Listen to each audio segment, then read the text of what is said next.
నేటి ఈ ప్రపంచంలో డాక్టర్లుగా చదివి ఆత్మహత్యలు, ఐఐటీలుగా చదివి ఆత్మహత్యలు, చదువుకున్న చదువులో జీవిత పాఠాలు లేవు. ఆత్మహత్య మహాపాపం. ఏ సమస్యనైనా ఎదుర్కోవాలి. నిన్ను నీవు నమ్మితే లైఫ్ డిఫరెంట్ గా ఉంటుంది. బీయింగ్ 100% కలిగి ఉండాలి. జీవితంలో ఏ పని చేసినా 100% చేయాలి. నీ మెంటల్ హెల్త్ స్ట్రాంగ్ గా ఉండాలి. You shall overcome physical and health.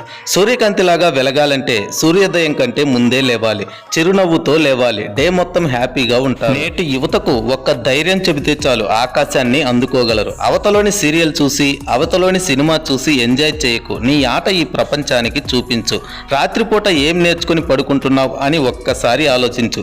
డైపర్లకు పైసలు లేని తండ్రి పదవి వచ్చినప్పుడు తెలుస్తుంది జీవితం విలువ. లక్షలు పెట్టి చదివించడం కాదు, జీవిత పాఠాలు నేర్పించాలి పెద్దవారు. చూస్తే లైఫ్ మారుతుందా? కాలేజీలో మాత్రమే చదివితే బాగుపడతావా? a+b² = a²+b²+2ab జీవితంలో ఎక్కడైనా ఉపయోగపడుతుందా? ఎడ్యుకేషన్ రాంగ్ కాదు, దాన్ని జీవితానికి అన్వయించుకునే విధానం తెలియదు.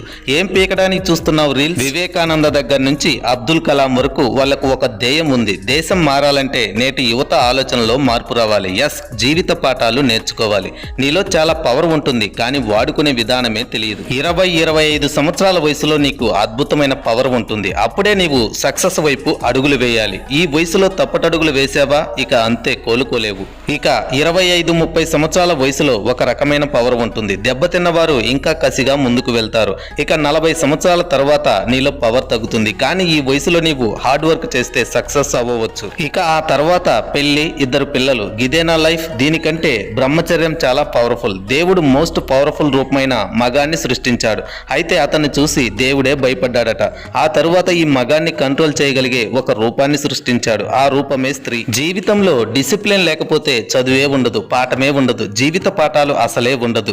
బాగా చదువుకో, జాబ్ చెయ్యి. 23 సంవత్సరాలు జాబ్కి వెళ్ళి నెక్స్ట్ గోల్ లేకపోతే ఎలా? కొందరు మాత్రమే వేరే గోల్స్ పెట్టుకుంటూ ఉంటారు. కనీసం ఇండియాలో 10 స్టేట్లు కూడా తిరగనప్పుడు జాగ్రఫీ ఎందుకు? చివరగా ఒక్క మాట, పాఠాలు చదివితే జాబ్ వస్తుంది. జీవిత పాఠాలు నేర్చుకుంటే జీవితంలో సక్సెస్ అవుతావు. జీవిత పాఠాలు ఎక్కడ దొరుకుతాయి? ఎవరైనా బాగుపడ్డ పర్సన్ చెప్తుంటే కానీ మనం వినం. ఫ్రెండ్స్ కొన్నిసార్లు చెప్తుంటే మనం వినం, కానీ పెద్దవారు తల్లిదండ్రులు చెప్తున్నా వినం. సొసైటీ అలా తయారైంది. అది సోషల్ మీడియా యొక్క దుష్ప్రభావం.